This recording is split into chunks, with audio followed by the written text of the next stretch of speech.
The Supreme Court confirmed that a draft opinion on overturning Roe versus Wade was in fact real, but the decision is not final. 22 News reporter Kate Wilkinson is live in studio with a breakdown of what this means and what we're seeing locally. The draft leaked by Politico showed the Supreme Court has enough votes to get rid of Roe versus Wade, a roughly 50-year-old Supreme Court case decision regarding abortion rights. The Supreme Court decision was made in 1973. It determined it was a woman's constitutional right to get an abortion.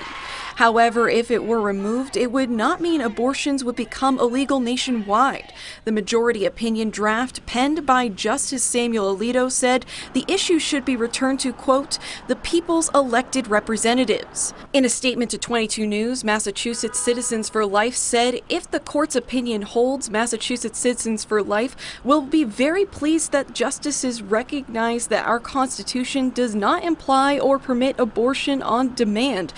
Adding, unfortunately, abortion will continue to be available across the country in many places, including here in Massachusetts. There will be much work left to do to protect our most vulnerable citizens and support women and men faced with unplanned pregnancies.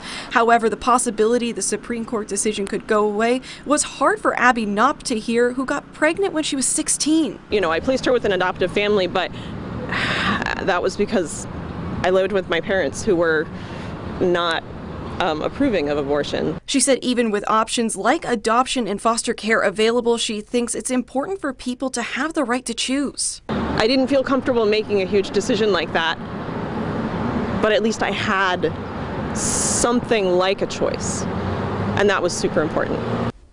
13 states do have trigger laws that would ban abortion if Roe versus Wade were overturned. However, that does not include any states in the Northeast. We're with you live in the studio. Kate Wilkinson, 22 News.